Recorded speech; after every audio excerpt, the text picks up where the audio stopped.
वारकरी संप्रदायातील थोर महात्मे व महाराष्ट्रातील विचारवंतांची दुर्मिळ कीर्तने, प्रवचने, व्याख्याने ऐकण्यासाठी सुरेश महाराज सूळ या यूट्यूब चॅनेलला अवश्य सबस्क्राईब करून बेल आयकॉन दाबा. भागवतामध्ये एका अध्यायात सांगितलं, एका दिवशी भगवान श्रीकृष्ण परमात्मा जेवून संध्याकाळी झोपलेले रुक्मिणी माता चरण संवाहन करते. इतक्या देवाने रुक्मिणीच्या चेहऱ्याकडे पाहिलं तर तिच्या चेहऱ्यावर असा थोडासा अहंकाराचा भाव दिसला. आणि काय एवढा मोठा अनंत कोटी ब्रह्मांड नायक म्हणवतो हा, पण एक नुसती चिठ्ठी पाठवल्याबरोबर हा माझ्याकडे धावत आला आणि माझा यानं स्वीकार केला. अभिमानाचा भाव बघितल्याबरोबर परमात्म्याचं डोकं फिरलं. देवाला न सहन होणारी गोष्ट अभिमान. कालच आपण पाहिलं, तिळमात्र जरी होय अभिमान, मेरू तो समान भार देवा. अभिमान कुठेही चालत नाही, कर्मात चालत नाही, ज्ञानात चालत नाही, योगात चालत नाही, भक्तीत चालत नाही. कुठे कुठे अभिमानाचं काही काम नाही, अभिमान चालतच नाही. तुकाराम महाराजांनी एका ठिकाणी वर्णन केले, पहा, मनुष्याला ज्ञान व्हावं गोष्ट चांगली आहे, पण त्या ज्ञानाच्या जोडीला जर अभिमान आला तर तो अभिमान ज्ञानाची शोभा घालवतो. कसा घालवतो? महाराजांनी दृष्टांताने सांगितलं, कोढियाचे गोरेपण तैसे अहंकारी ज्ञान. कोड फुटलेल्या माणसाचं गोरेपणच असतं, पण ते त्याचं गोरेपण त्याला शोभा देणारं जसं नाही, तसं अहंकारी माणसाचं ज्ञान त्याला शोभा देणारं नाही. अहंकार नको म्हणून भगवान भक्ताच्या अंतःकरणामध्ये अभिमान निर्माण झाला की तो घालवाय करता काहीतरी उपाययोजना करतो. गोपिकांच्या अहंकाराचा नाश करण्याकरता परमात्म्याने गुप्त होणं जसं केलं, तसं रुक्मिणीच्या अंतःकरणातला अभिमान देवाला दिसल्याबरोबर भगवंताने रुक्मिणीशी बोलणं केलं, सुरू केलं. काय रुक्मिणी? काही नाही देवा, सुखात आहेस ना? आहे देवा. अगं तू माझ्याशी लग्न केलं? होय देवा. काही विचार करायला पाहिजे होता की नाही रुक्मिणी तू? कशाचा देवा? अगं माझी तुझी बरोबरी आहे का? म्हणजे देवा. रुक्मिणीने विचारल्यावर भगवंताने सांगायला सुरुवात केली, अगं दोघांची समानता असावी. ययोरेव समम वित्तम ययोरेव समंकुलम तयोर विवाहो मैत्रीच नोत्तमाधमयो क्वचित. ज्या दोघांचं वित्त समान, ज्या दोघांचं कुळ समान, ज्या दोघांचं शील समान, ज्या दोघांच्या आवडीनिवडी समान, त्यांच्यात विवाह व्हावा, त्यांच्यात मैत्री व्हावी. कुल समान नाही, गोडी समान नाही, आवडीनिवडी समान नाहीत. काही आपलं समान नसताना आपलं लग्न झालं कसं? म्हणजे देवा. भगवान म्हणायला लागले, काय सांगावं रुक्मिणी, तू राजाच्या कुळात जन्मलेली, मी गवळ्याच्या घरी जन्मलेला. समानता आहे? वैभवात वाढलेली, मी लोणी मिळवाय करता सुद्धा चोरी करत फिरलेला. समानता नाही. तो शालीनतेच्या शिलाची आणि अखंड चोरी करण्याचं माझं शिलात समानता नाही. कुठे समानता नाही. विनाकारण रुक्मिणी तू माझ्या मोहात पडलीस आणि तू मला वरून बसलीस म्हणेन. आणि रुक्मिणी, माझं असं म्हणणं आहे, आत्ताही जरी तुझा विचार बदलला असला तर माझी काही हरकत नाही. ते कधी पंतू झाल्यावर, देवाचं रुक्मिणीचं जे बोलणं ना, पंतू झाल्यावरचं बोलणं. हे देवाचे शब्द ऐकले रुक्मिणीला भय वाटलं की म्हणे कधी कोणाचा त्याग करील सांगता येत नाही. याला थोडाही प्रमाद समोरच्या माणसाचा दिसला की हा ताबडतोब त्याग करतो. त्याग करील की काय असं भय वाटलं रुक्मिणीला. हातामध्ये रुक्मिणीच्या पंखा होता, गळून पडला, धाडकन जमिनीवर पडले, बेशुद्ध झाले. भगवान श्रीकृष्ण परमात्म्याला ते पाहवलं नाही. देवाने रुक्मिणीला उचललं, अंथरुणावर टाकलं, तोंडावर पाणी शिंपडलं, कानात रुक्मिणी रुक्मिणी म्हणून ओरडले. थोड्या वेळानं सावध झालेल्या रुक्मिणीनं देवाला विचारलं, म्हणे देवा काय माझा त्याग करणार नाही ना? नाही म्हणे. अगं विनोदानं बोललो रुक्मिणी. देवा विनोदानं बोललात, पण मला खरं सांगा की तुम्ही माझा त्याग करणार नाही? खरंच त्याग करणार नाही रुक्मिणी. नाही देवा, शपथ घ्या म्हणे. कोणाची शपथ घेऊ? आईवडिलाची शपथ घ्या देवा म्हणे. कोणाची शपथ घेऊ? आईवडिलाची शपथ घ्या म्हणतेस, घेतो. भगवंताने सांगितलं, वसुदेव देवकीची शपथ घेतो, तुला सांगतो की मी तुझा त्याग करणार नाही. रुक्मिणी म्हणायला लागली, देवा तुमचं थोडंसं फिरवीचं बोलणं असतं, त्याच्यामुळे तुम्ही आता वसुदेव देवकीची शपथ घेताना मला पुन्हा लगेच म्हणाल मी वसुदेव देवकीची शपथ घेतली होती, माझे खरे आईबाप नंद यशोदा आहेत, मग मी काय करायचं? नाही रुक्मिणी, नंद यशोदेची शपथ घेतो. रुक्मिणी म्हणायला लागली, नंद यशोदेची शपथ घेताल आणि मोडताना म्हणताल की बाबा माझे खरे मायबाप जन्मदाते वसुदेव देवकी आहेत. काय करू? नंद यशोदा आणि वसुदेव देवकी या दोन्ही मायबापाची शपथ घेऊन सांगतो की रुक्मिणी तुझा त्याग करणार नाही असं बोला. परमात्म्याला ते बोलणं भाग पडलं. भगवंतानी तसं बोलणं केल्यानंतर रुक्मिणीला समाधान वाटलं. ते आश्वस्त झाली, उठून बसली आणि भगवंताला म्हणायला लागली, काय देवा काय बोललात म्हणे, तुमची माझी बरोबरी नाही हे तुमचं बोलणं आहे, पण अगदी यथार्थ आहे ते. मला त्या तुमच्या बोलण्यातून भय निर्माण झालं, हे जरी खरं असलं तरी तुमची माझी बरोबरी होणेच नाही. अरे तुम्ही परब्रह्म, मी प्रकृती, तुम्ही सच्चिदानंद, मी असंच जड दुःखरूप असलेली, नाम रूपाच्या पसाऱ्याच्या पलीकडे माझ्या ठिकाणी काही नाही आणि अखंड आनंदाच्या पलीकडे तुमच्या ठिकाणी काही नाही. बरोबरी व्हायची कशी? तुम्ही बोललात, अगदी योग्य बोललात. म्हणून भगवंता तुमचं माझं लग्न होणं हे योग्य नव्हतं, पण तुमच्या दृष्टीनं नव्हतं. पण तुम्ही माझा जो अंगीकार केला त्याच्यात मला धन्यता प्राप्त झाली. असं विनोद भगवंत पुन्हा करायचा नाही असं भगवंतांनी सांगितलं. रुक्मिणीला शांत भगवंतांनी केलं. भगवान श्रीकृष्ण परमात्म्याला प्रत्येक राणीच्या पासून झालेल्या संततीचं विस्तारानं वर्णन इथं पुढच्या एका अध्यायात आलेलं आहे. 16,108 राण्यांपैकी फक्त जांबवती सोडून बाकीच्या सगळ्या राण्यांना भगवंताच्या 10 मुलं, एक एक मुलगी होती म्हणे. मग काय गणित असेल ते करून घ्या. 16,107 गुणिले 10, मुलीची एक एक संख्या, परत काय होईल ती होईल संख्या. एवढी संतती भगवान श्रीकृष्ण परमात्म्याला. भगवान श्रीकृष्ण परमात्म्याचा असा संसार विस्तारानं चाललेला. भगवंताच्या संततीमध्ये एक अनिरुद्ध नावाचा जो मुलगा होता, त्याचं त्या बाणासुराच्या कन्येबरोबर उष्यबरोबर लग्न झालं. त्या लग्नाची कथा मोठी गमतीची आहे. काय झालं, त्या बाणासुराला एक मुलगी होती उषा, आणि त्या उषेला एका दिवशी स्वप्नामध्ये या अनिरुद्धाचं दर्शन झालं आणि त्या अनिरुद्धाच्या ठिकाणी ती आसक्त झाली. आसक्त झाल्याच्या नंतर कोण कुठला काय ठाऊक नाही, स्वप्नात एक पुरुष दिसला आणि त्याच्या ठिकाणी मन जडलं. बाणासुराची जी मुलगी होती ती उषा, जिला स्वप्न पडलं, तिची एक मैत्रीण होती चित्रलेखा. तिचा योगाभ्यासही होता आणि चित्रे चांगली काढता येत होती तिला. चित्रलेखेला तिनं सांगितलं, म्हणे मला असं हृदयाला शल्य. काय शल्य सांग ना. एक पुरुष मला स्वप्नात दिसला, तो कोण कुठला काही ठाऊक नाही, पण त्याच्याशीच मला लग्न करायचंय. ठीक आहे म्हणे, मी तुला वेगळी वेगळी चित्र काढून दाखवते. मला भूमंडळावर असलेल्या अनेक सुंदर पुरुषांचं दर्शन झालेलं आहे, त्यांना सगळ्यांना मी पाहिलेलं आहे, त्यांची रूपं माझ्या मनात आहेत आणि ती सगळी रूपं मला काढता येतात, रेखाटता येतात. मी तुला काढून दाखवते चित्र.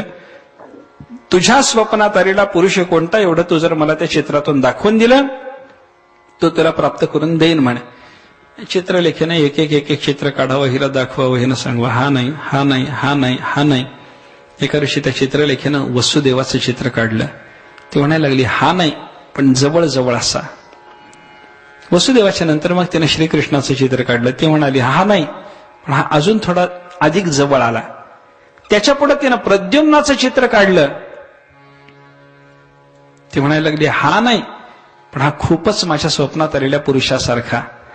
आणि त्याच्यानंतर त्या प्रद्युम्नाच्या मुलाचं अनिरुद्धाचं जेव्हा चित्र तिने काढून दाखवलं तेव्हा त्यानं लाजेनं मान खाली घातली. चित्रलेखेला लक्षात आलं की हिच्या स्वप्नात आलेला हा पुरुष आहे, हाच आहे, हाच आहे म्हणे तो. हाच म्हणून कळल्याच्या नंतर मग त्यानं सांगितलं की म्हणे हा अनिरुद्ध आहे, श्रीकृष्णाचा नातू आहे, हा तुला प्राप्त करून देण्याची व्यवस्था मी करते. असं म्हणून योग मायेनं अनिरुद्ध झोपलेल्या अवस्थेत असताना त्याला पलंगासहित या चित्रलेखेनं आणलं. बाणासुराच्या या मुलीला समर्पण केलं. उषा आणि हा अनिरुद्ध या दोघांचं मिलन झालं. उषेला बाणासुरानं अगदी बंदिवासात ठेवल्यासारखं ठेवलं होतं. उपवर झालेली कन्या, आपण असुर योनीतले, कोणीतरी उपटसुंभ येईल आणि हिला बळजबरीनं हरण करेल, याच्यापेक्षा हिचं रक्षण झालेलं बरं म्हणून तिला रक्षणात ठेवलेलं. पण रक्षकाने एका दिवशी यांना सांगितलं की महाराज कोण आहे माहिती नाही, कुठून येतो माहिती नाही, कसा येतो माहिती नाही, पण एकांतामध्ये तुमच्या मुलीच्या बरोबर त्याचं बोलणं चाललेलं आहे असा एखाद्या पुरुषाचा आवाज आम्हाला ऐकू येतो, म्हणे काय असेल ते बघा. बाणासुरानं पाहिलं, अनिरुद्ध दिसला. अनिरुद्धाचं बाणासुराचं बिनसलं, त्याचं युद्ध सुरू झालं. अनिरुद्धाच्या मदतीकरता म्हणून भगवान श्रीकृष्ण परमात्मा आले. बाणासुराकडून लढायला बाणासुराचा आराध्य भगवान शंकर असल्यामुळं शंकर आले. शंकराचं श्रीकृष्णाचं युद्ध झालं. शेवटी त्या युद्धामध्ये भगवान श्रीकृष्ण परमात्म्याच्या बाजूने निर्णय लागून हे उषा अनिरुद्धाला प्राप्त झाली. अनिरुद्धाला ही उषा प्राप्त झाली. नृग नावाचा एक राजा, त्याला सरड्याचा देह प्राप्त झाल्याची एक कथा इथं मध्यंतरी चाललेली आहे. काय झालं, सगळेच्या सगळे यादव भगवान श्रीकृष्ण परमात्म्याचे सगळे कुलज, त्यांना ऐश्वर्य, भाग्य, भोग समृद्धी ही इतक्या प्रमाणात प्राप्त झाली होती की त्यांना मद न चढला तरच नवल होता. आणि धनाच्या दुर्मदानं अंध झालेले आपल्या सगळ्या कुलातले लोक पाहिल्याच्या नंतर भगवंताने विचार केला यांचा मदही घालवला पाहिजे. एका दिवशी हे सगळे यादव असे फिरता फिरता त्यांना एका विहिरीमध्ये एक सरडा दिसला. मोठाच्या मोठा सरडा. त्या सरड्याला बाहेर काढायचा यांनी प्रयत्न केला. सरडा काही बाहेर निघेना. शेवटी देवाला यांनी बोलावलं. अद्भुत म्हणून तो सरडा दाखवला.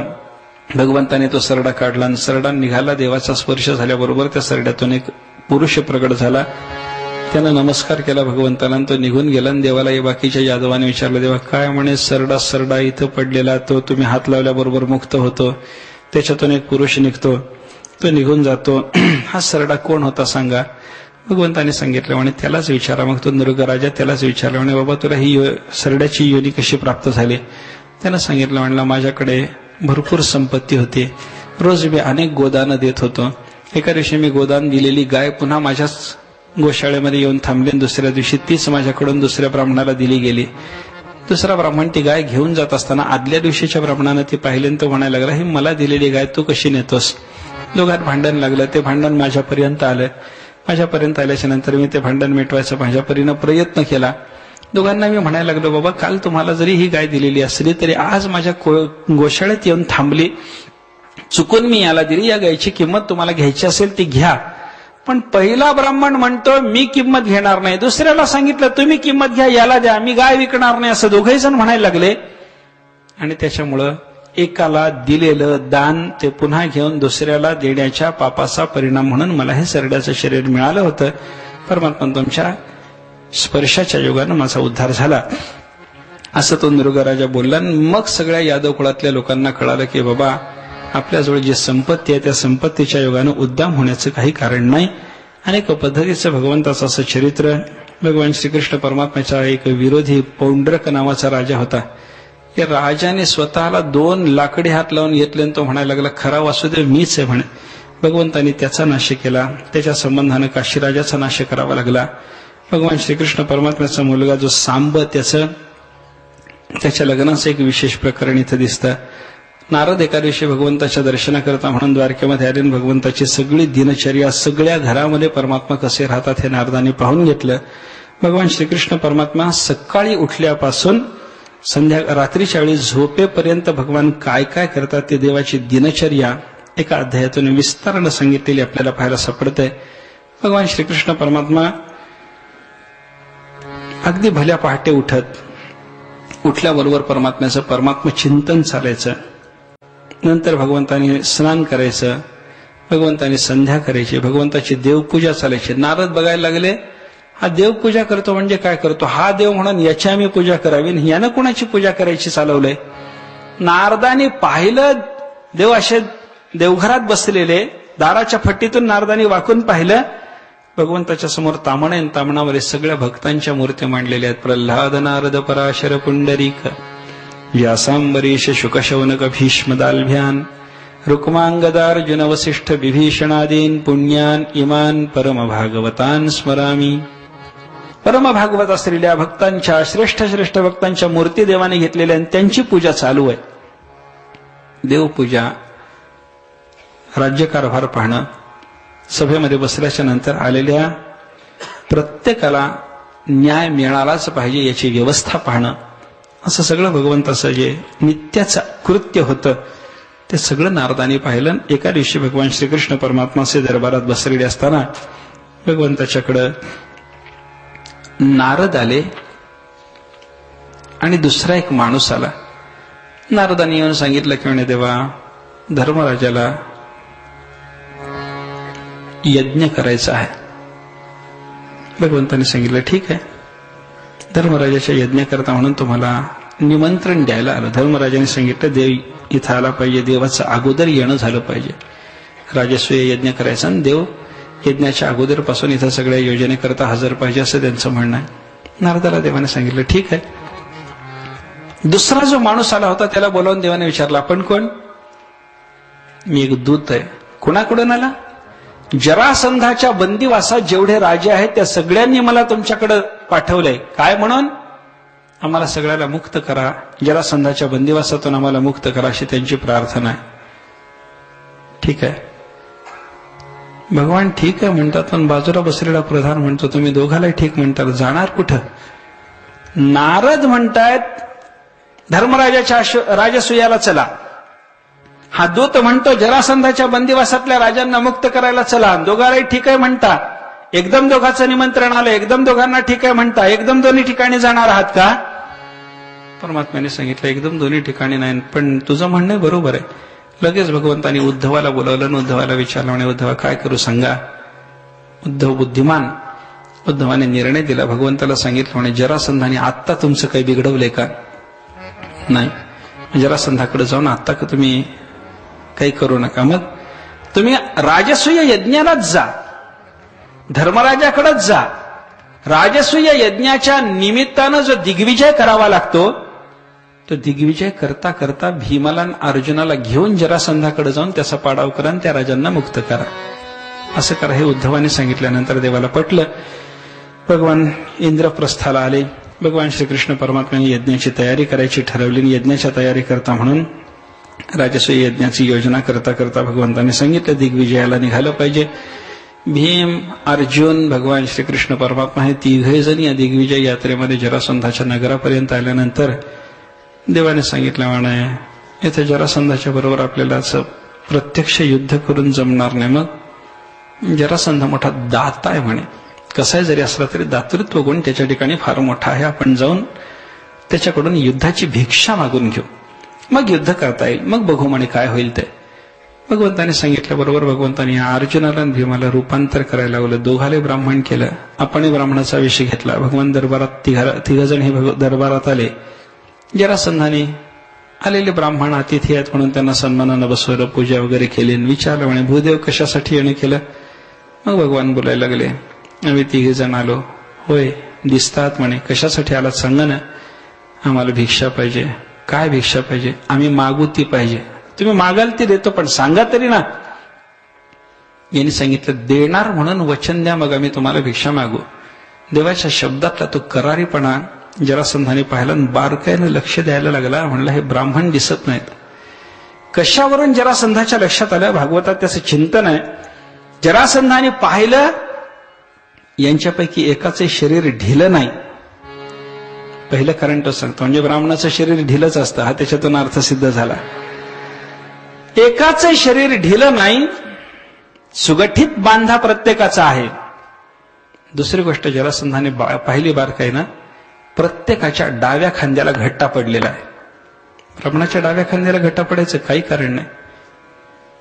डाव्या खांद्याला घट्टा आहे. कशाचा? धनुष्य ठेवून पडलेला तो घट्टा असतो. क्षत्रियाच्याच खांद्याला असतो तो.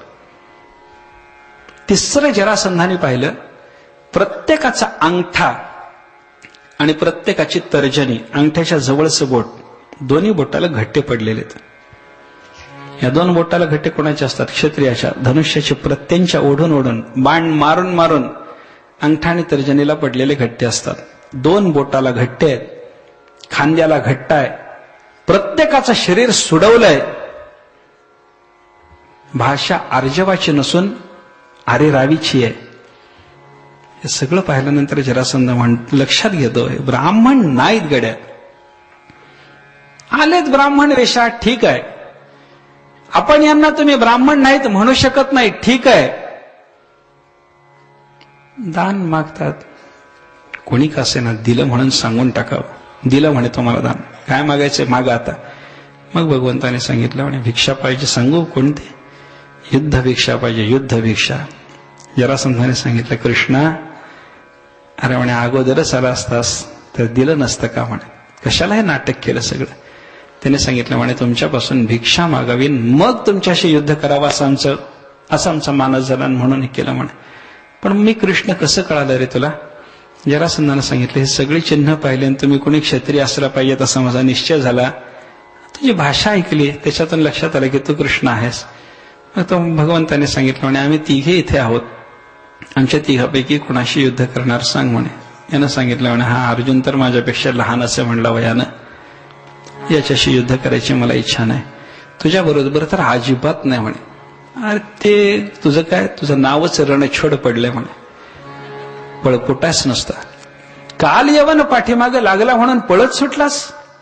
नाही नाही, अशा पळपुट्याशी युद्ध करण्याची आपली इच्छा नाही. तू राहिलास, अर्जुनही राहिला, राहिला हा भीम, हा थोडा बरोबरीचा दिसतो म्हणे, याच्याबरोबर युद्ध करायची माझी इच्छा आहे. भीमाबरोबर युद्ध करायचं त्यानं कबूल केल्यानंतर भीमाचं आणि या जरासंधाचं युद्ध जुंपलं. बरंच युद्ध झालं. भीमानं प्रत्येक वेळेला त्या जरासंधाला धरावं, त्याचे दोन्ही पाय धरून, एक पाय पायाखाली दाबावा आणि दुसरा पाय धरून असं ओढून त्याला चिरावा. 2 तुकडे त्याचे करावे. त्याचे 2 तुकडे असे बाजूला टाकले की त्या जरासंधाची एक माता होती, राक्षसी माया होती तिच्याकडं, तिचं नाव जरा. ती तिथं यायची आणि त्या 2 तुकड्याला जोडून सांधून पुन्हा त्याला प्रत्येक वेळेला जिवंत करायची. जरेनं सांधलेला, म्हणूनच त्याचं नाव जरासंध आहे. प्रत्येक वेळेला ती त्याला जोडत राहिली. काय विद्या असेल तिच्याकडे, विलक्षण विद्या की नाही, प्रत्येक वेळेला ती जोडायची आणि पुन्हा तो स्फूर्तीनं युद्धाला यायचा. भीमानं एका दिवशी युद्ध करता करता देवाच्याकडे असं उदास चेहऱ्यानं पाहिलं. म्हणे, देवा काय करू म्हणे, याला तोडतो, प्रत्येक वेळेला फाडतो आणि ती येऊन जोडते, काय करायचं, याला मारायचं कसं? परमात्म्याने त्याच्या चेहऱ्यावरची ती उदासी पाहिली. बाजूची एक काडी घेतली, ती काडी देवाने अशी तोडली, चिरली, मध्यभागातून अशी उभी चिरली आणि त्या काडीचे दोन्ही तुकडे असे विरुद्ध दिशेने टाकले. चिरलेल्या काडीचा उजव्या हातात आलेला तुकडा डाव्या बाजूला आणि डाव्या हातातला तुकडा उजव्या बाजूला देवाने टाकला. भीमाला कळालं की बाबा जरासंधाला फाडल्याच्या नंतर त्याचे तुकडे असे टाकायचे आहेत. आणि असे तुकडे टाकले तर त्या जरेला हे तुकडे जुळवण्याकरता इकडून इकडा एक तुकडा घ्यावा लागेल, हे समजणार नाही, कारण आसुरी बुद्धी, जड बुद्धी. त्याच्यामुळे जरासंधाला पुन्हा जिवंत होता येणार नाही, हे भीमाने लक्षात घेतलं. भीमाने तशाच पद्धतीनं त्या जरासंधाच्या दोन्ही तुकड्याची व्यवस्था लावली, तुकडे टाकून दिले. जरासंध मेला. जरासंधाच्या तुरुंगामध्ये असलेल्या सगळ्याच्या सगळ्या राजांना भगवान श्रीकृष्ण परमात्म्याने मुक्त केलं. भगवान श्रीकृष्ण परमात्माचा दिग्विजय करून राजसूय यज्ञाच्या निमित्तानं इंद्रप्रस्थाला परत आले. मोठी योजना राजसूय यज्ञाच्या करता भगवंतांनी केलेली. सगळे कौरवही तिथं धर्मराजांनी यज्ञाकरता बोलावून घेतलेले. परमात्म्याने सगळ्यांना कामं वाटून दिलेली. प्रत्येकाचा अधिकार पाहून परमात्मा कामं वाटून द्यायचे. कोषाध्यक्ष कुणाला करायचा असा विचार जेव्हा निघाला, भगवंताने सांगितलं, कर्णाला कोषाध्यक्ष हे, दुर्योधनाला कोषाध्यक्ष करून टाका.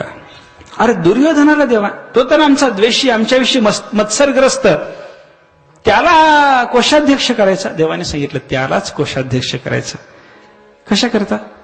अरे तो सगळा खजिना रिकामा करून टाकेल, दानधर्म करून, काही उरणार नाही.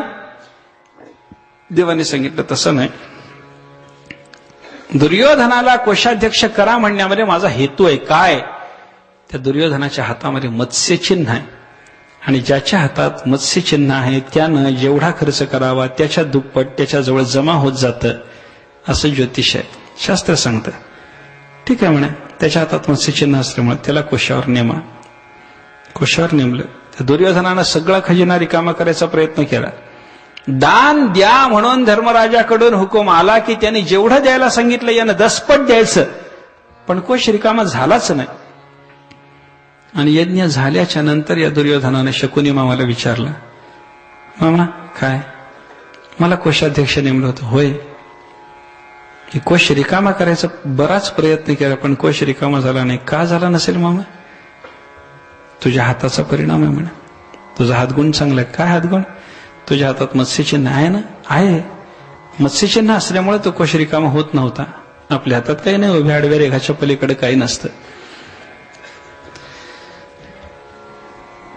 तुझ्या हातात असलेल्या चिन्हाचा परिणाम.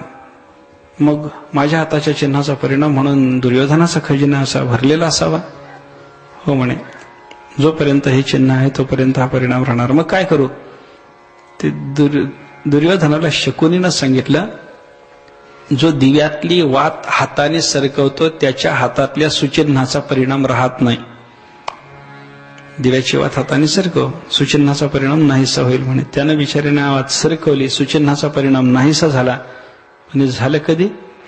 धर्मराजाचा यज्ञ संपल्यावर. दुर्योधनाला कोषाध्यक्ष, कर्णाला दान धर्माचा अधिकारी, भीमसेनाला पंक्तीमध्ये फिरून फिरून सर्वांना पोटभर जेव घालायची जबाबदारी, सगळ्यांना भगवान श्रीकृष्ण परमात्मा एक एक काम वाटून द्यायला लागले.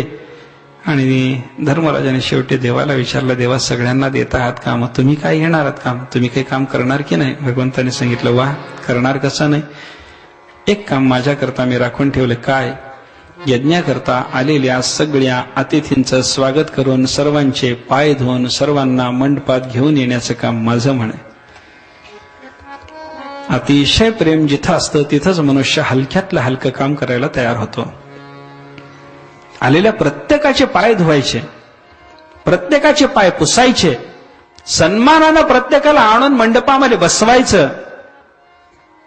आजपर्यंत भगवंतांनी सर्वांना वाटून दिलेल्या सगळ्या कामामध्ये हे हलकं काम होतं, पण भगवंतांनी तेही स्वीकारलं. परमात्म्याच्या कृपेनं तो यज्ञ निर्विघ्नपणानं समाप्त झाला. आणि यज्ञ संपल्याच्या नंतर यज्ञाच्या शेवटी यज्ञाकरता आलेल्या सगळ्या बड्या लोकांचा सन्मान, सगळ्यांची पूजा करायची होती. म्हणून एक सभा झाली आणि त्या सभेमध्ये विचार चालू झाला, कुणाची पूजा पहिल्यांदा, अग्रपूजेचा मान कुणाला द्यायचा, पहिल्यांदा पूजा कुणाची करायची असा विचार सुरू झाला. कुणाची अग्रपूजा करावी याचा विचार चालू असताना तिथं भगवान सभेमध्ये आहेत, बाकीचे राजेरजवाडे आहेत, बडे बडे तपी जपी अनुष्ठानी महात्मे तिथं आहेत. सर्वांच्या उपस्थितीमध्ये धर्मराजाचा धाकटा भाऊ सहदेव उठून उभा राहिला आणि तो म्हणायला लागला, म्हणे, अग्रपूजा करायचा विचार करताय ना? होय. कसला विचार करता? मग भगवान श्रीकृष्ण परमात्मा इथं असताना दुसऱ्याच्या पूजेचा विचार कशाला? सकळ गुणे संपन्न एक भगवंताची जाण, वरकड कोठे काही एक आहे एक नाही. बाकीच्यांच्या पूजेचा विचार सोडा, श्रीकृष्णाच्या पूजेचा विचार करा. अग्रपूजा त्याची होणं योग्य आहे. भीष्माचार्याने अनुमोदन दिलं सहदेवाच्या बोलण्याला आणि भगवान श्रीकृष्णाचीच अग्रपूजा करण्याचा सगळ्या सभेचा निर्णय होत असताना शिशुपाल तिथं उठून उभा राहिला आणि बोलायला लागला, काय चाललंय म्हणे, कुणाची अग्रपूजा? श्रीकृष्णाची. श्रीकृष्णाची अग्रपूजा होण्याचं काही कारण नाही. अरे आज सहदेव बोलला, एक लहान पोर बोललं, त्याला एका थेरड्याने अनुमोदन दिलं. भीष्माचार्याच्या बद्दल असा त्यानं वापरला, चालत नाही म्हणलं. असं कोणी अग्रपूजेचे अधिकारी इथं बाकीचे असताना श्रीकृष्णाची अग्रपूजा करायची नाही. स्वैरवर्ती हा एकही सद्गुण याच्या ठिकाणी नाही. हा ज्या यादव कुळात जन्माला आला ते कुल निर्माण करणारा यदुराजा, त्याचा बाप ययाती, त्या ययातीची आज्ञा यदूनं पाळली नाही म्हणून यदूच्या कुळाला हे राज्याचे अधिकारी राहणार नाहीत म्हणून ययातीनं शाप देऊन ठेवला. अशा कुळात जन्माला आलेला श्रीकृष्ण, याची पूजा करू नका. अनेक दुःशब्द दुर्वाक्य शिशुपाल भगवान श्रीकृष्ण परमात्म्याच्या संबंधी बोलायला लागला. सभेत भगवान बसलेले. ज्ञानेश्वर महाराजांनी वर्णन केलं या प्रसंगाचं. हा गा राजसूय यागाची सभासदी, मिळता त्रिभुवनाची मांदी, कैसा शतधा दुर्वाक्य शब्दी निस्ते जिलासी. 100 दुर्वाक्य बोलून या शिशुपालानं भगवंताचा अपमान करण्याचा प्रयत्न केला. तेव्हा देवाने सुदर्शन प्रेरित केलं आणि सुदर्शनाने त्या शिशुपालाचा नाश झाला. शिशुपालाचा नाश भगवंताने जो केला तो शिशुपाल भगवंताच्या आत्याचाच मुलगा. त्याचा नाश करण्याचं कारण असं होतं, तो दुर्जन दुष्ट हा भाग वेगळा, पण तो जन्माला आला त्यावेळेला त्याला 4 हात आणि 3 डोळे होते म्हणे. आणि जन्मले अशी आकाशवाणी झाली होती की ज्याच्या स्पर्शानं याचे 2 हात आणि 1 डोळा जाईल त्याच्यापासून याचं मरण आहे. म्हणून त्या शिशुपालाची माता प्रत्येकाच्या मांडीवर आलेल्या, भेटीला आलेल्या प्रत्येक माणसाच्या मांडीवर त्या पोराला बसवायची. भगवान श्रीकृष्ण भेटीला गेले आणि तिनं मांडीवर बसवलं. त्या दिवशी त्याचे 2 हात आणि 1 डोळा गळाला. तिनं सांगितलं म्हणे देवा असं असं आकाशवाणीनं सांगितलं आणि याचा मृत्यू तुझ्याकडून. देवाने सांगितलं हो म्हणे. मी आत्या म्हणून याच्याकरता काही करशील, माझ्या मुलाकरता काही तू तडजोड काढशील. देवाने सांगितलं यानं माझे 100 केलेले अपराध मी सहन करेन. 100 अपराधाच्या नंतर मग मी याला मारणार आहे असं देवाने सांगितलेलं. यानं 100 अपशब्द भगवंताच्या बद्दल बोलल्यानंतर परमात्म्याने त्याचा नाश केला. राजसूय यज्ञ पूर्ण झाला. अग्रपूजा भगवान श्रीकृष्ण परमात्म्याचीच झाली. भगवान श्रीकृष्णाची अग्रपूजा होऊन बाकीच्या सन्माननीय सगळ्या लोकांचा सन्मान झाल्याच्या नंतर धर्मराजांनी सगळ्या लोकांना निरोप दिल्यावर भगवान श्रीकृष्णाला आणि कौरवांना काही दिवस आग्रहानं ठेवून घेतलं होतं. एका दिवशी धर्मराज म्हणायला लागले की म्हणे आपण माझी इंद्रप्रस्थामध्ये काय काय व्यवस्था मी केलेली आहे जरा एकदा बघून येऊ. दुर्योधनाला वगैरे बरोबर घेतलं आणि त्याला एक मयासुरानं सभा धर्मराजांना बांधून दिली होती. चांगली सभा होती, अलौकिक सभा होती. जिथं भिंत आहे तिथं दार दिसायचं, जिथं दार आहे तिथं भिंत दिसायची, जिथं पाणी आहे तिथं जमीन दिसायची, जिथं जमीन आहे तिथं पाणी दिसायचं. अशी अलौकिक सभा मयासुरानं आसुरी मायेनं भगवंत ह्या धर्मराजाला निर्माण करून दिलेली. त्या सभेतून हिंडताना एका ठिकाणी दार समजून दुर्योधन निघाला आणि भिंतीला अडखळला. सगळे हसायला लागले. पांडव पक्षातल्या स्त्रिया वगैरे हसायला लागल्या.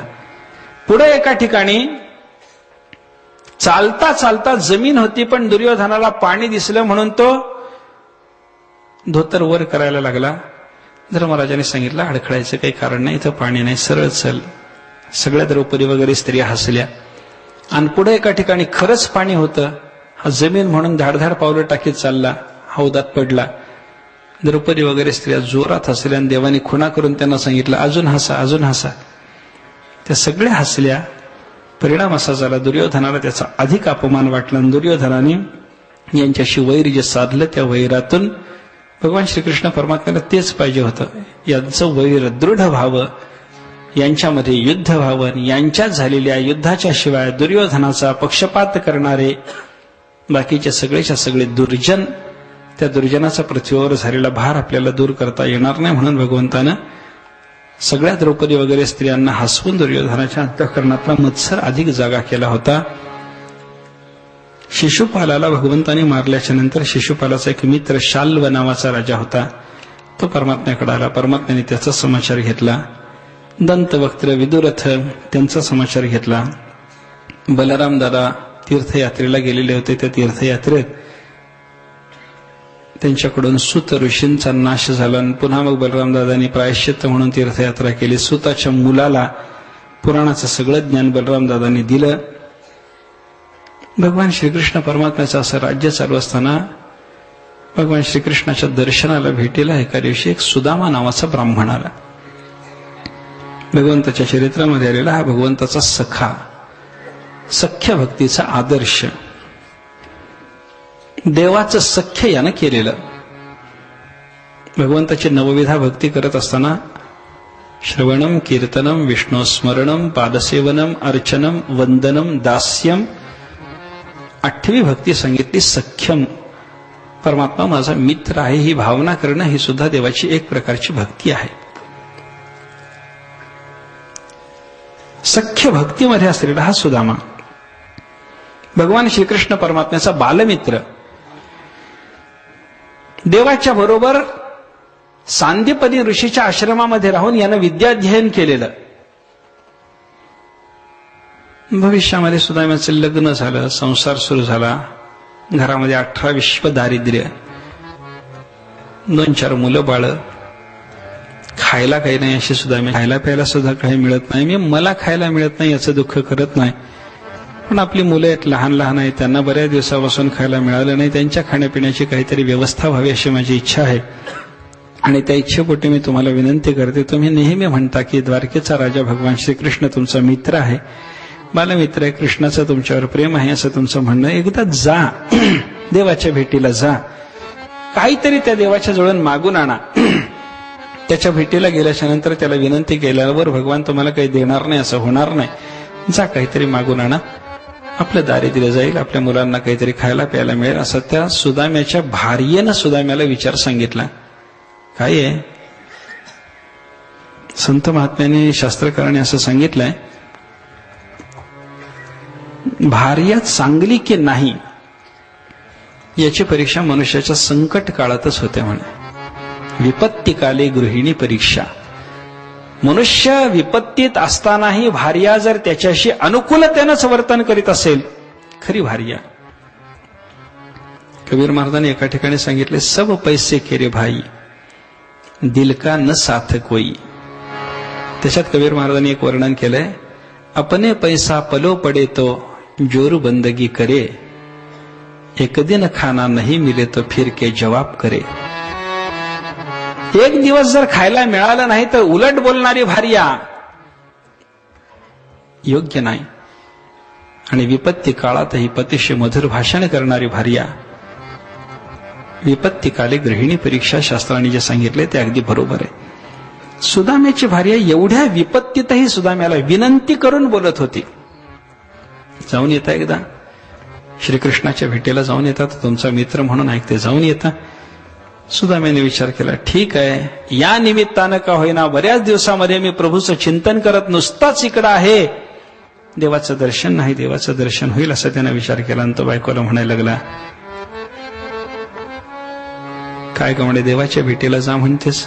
होय, तुझं म्हणणं मला पटलं सुशीले. तिचं नाव सुशीला, सुदाम्याच्या भार्येचं नाव सुशीला असं होतं. आणि खरीच सुशीला.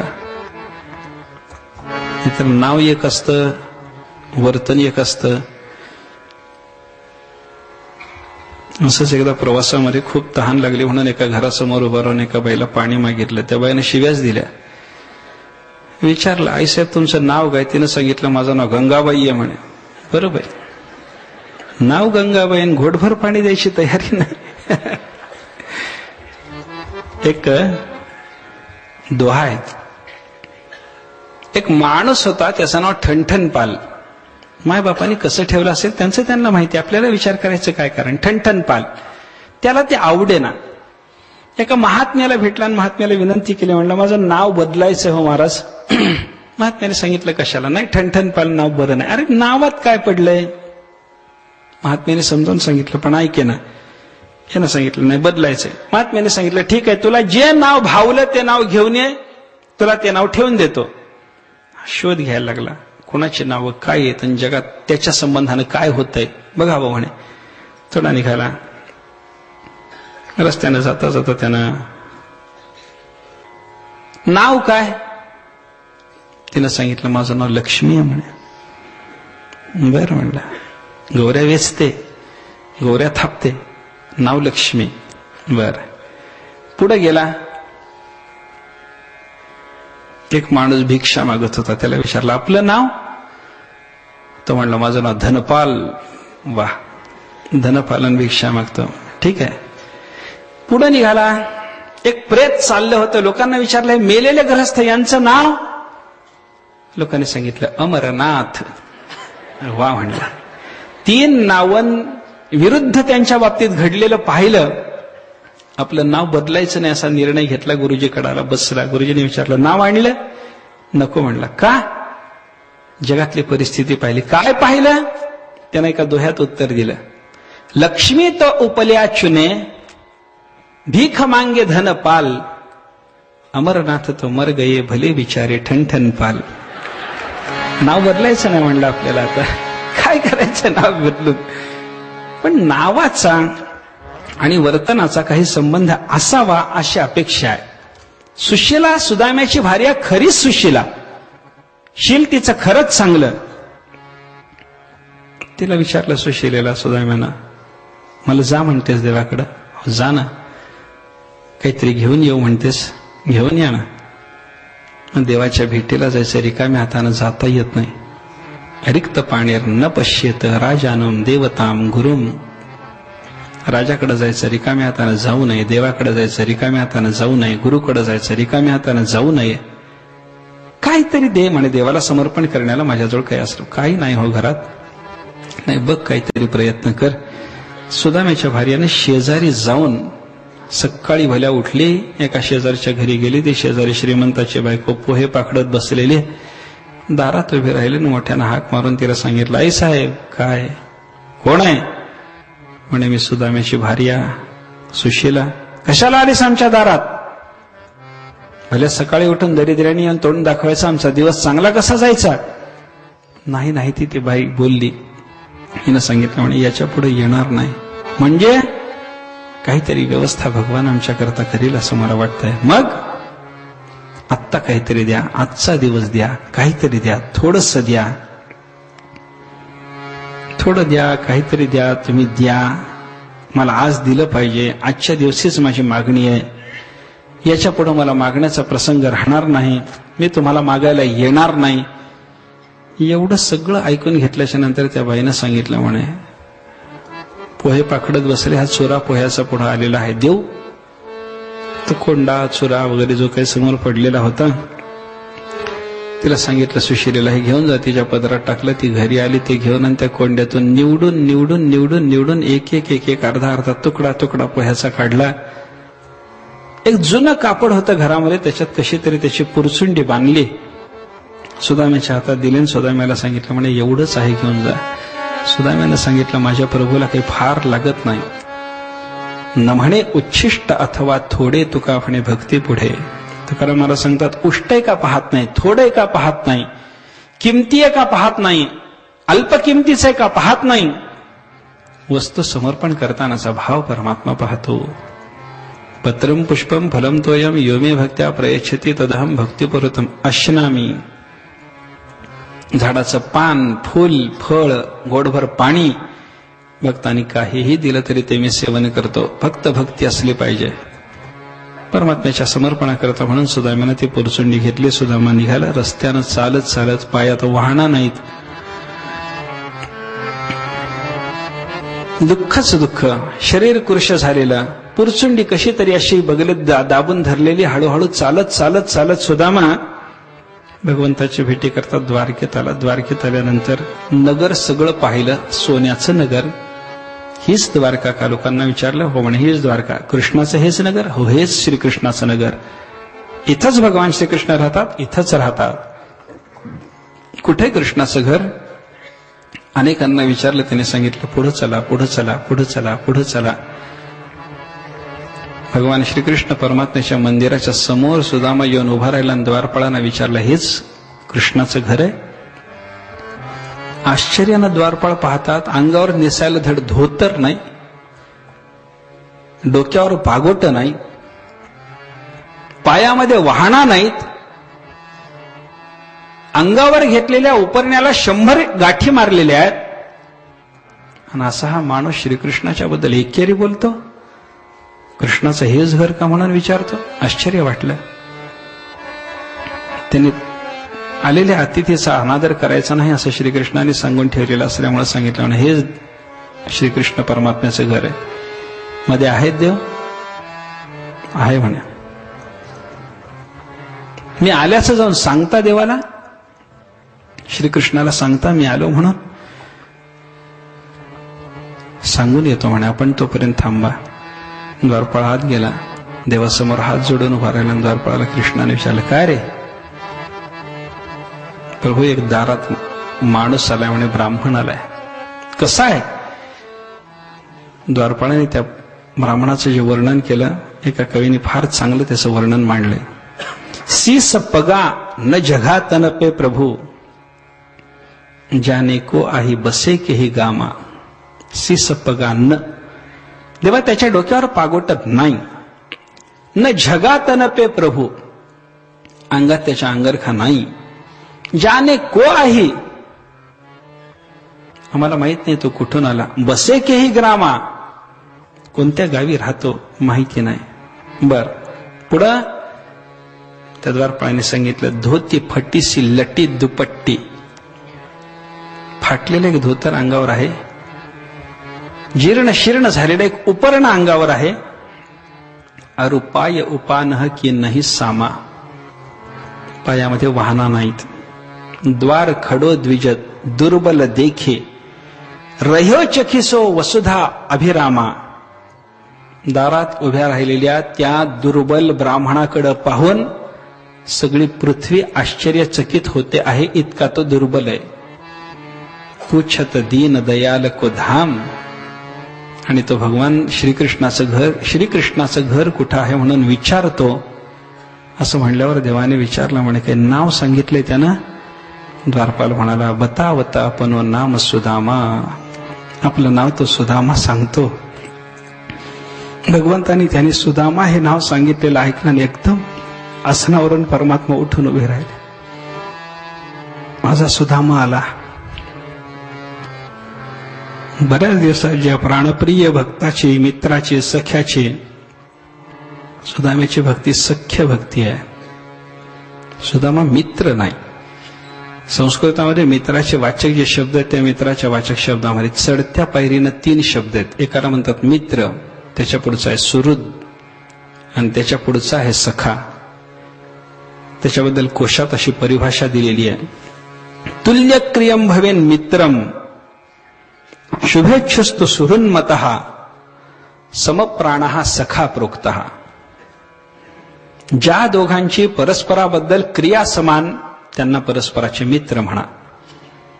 ज्या दोघांची परस्पराबद्दल क्रिया समान नसेल पण परस्पराच्या हिताचीच इच्छा जे दोघ जण करतात त्यांना परस्पराचे सुहृद म्हणा. आणि ज्या दोघांचा जीवभाव एक झालेला आहे त्यांना परस्पराचे सखे म्हणा.